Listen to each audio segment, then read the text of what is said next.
Hey, what's going on, you guys? Thank you so much for checking out my channel, and before you say anything, no, I did not iron out my background yet, and I did overspend on that pillow. Don't act like you can do better.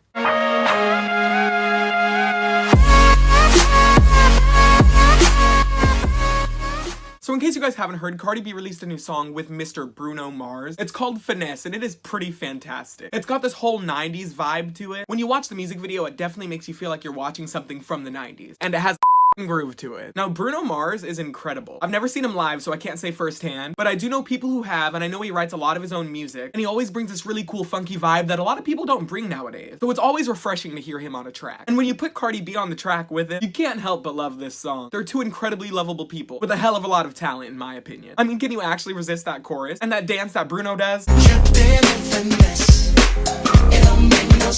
Ugh.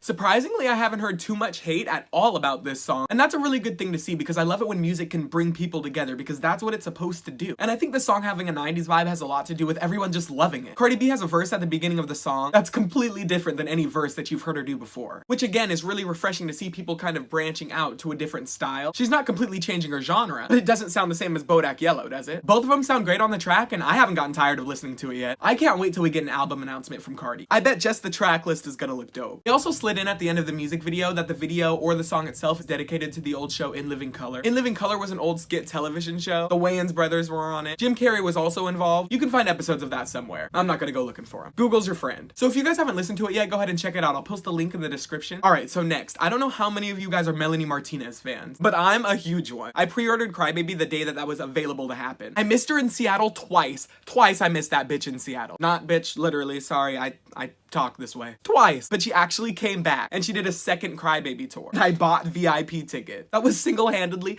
the best purchase I've ever made in my life. In fact, hold on one second. This is what you get when you buy VIP and you're respectful. But this is for another video. That's a story time. And boy, is that a story. Did I have a conversation with Melanie Martinez, you ask?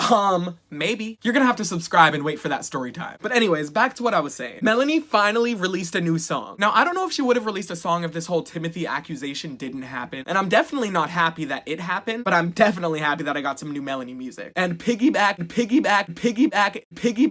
is a bop. I'm not gonna get into the situation. I don't know what happened. You don't know what happened. But I think we can both agree that that song is pretty damn good. I've personally met Melanie, and she's probably the sweetest person that I've ever met. And I know people are gonna say that it's still possible that it happened. I'm not saying anything about it. I'm just saying that that song is incredible. And Melanie's a sweetheart. She goes into pretty in-depth detail about a friend who does her wrong, and how she's had to move away from somebody who was her really good friend, while also touching base on all of the fake people she's trusted throughout the past few years. And that's why I love this song so much, along with how great the beat is, and the fact that she went along with the Crybaby theme by calling it Piggyback. It's a great song, so if you are a Melanie fan, I highly suggest you go listen to it. It's on her SoundCloud. I'll try and put her link in the description. I'm pretty sure I can do that. You guys know I'm new to this whole YouTube thing. I don't know what the I can do, but I'll try my best. Which finally brings me to the last topic of this video, which is that Ryan Murphy, and in case you don't know who Ryan Murphy is, how the fuck not know who Ryan Murphy is? He's pretty much the most amazing television producer on the planet. He's produced so many TV shows that you probably know and love, including but not limited to American Horror Story, Glee, The Glee Project, American Crime Story, Nip Tuck, and of course one of the greatest shows to ever grace the American television screen, Scream Queens. He created one of the most influential TV characters of all time, Chanel Oberlin. I'm just kidding. No, I'm so serious. No, she's absolutely insane. She's literally insane.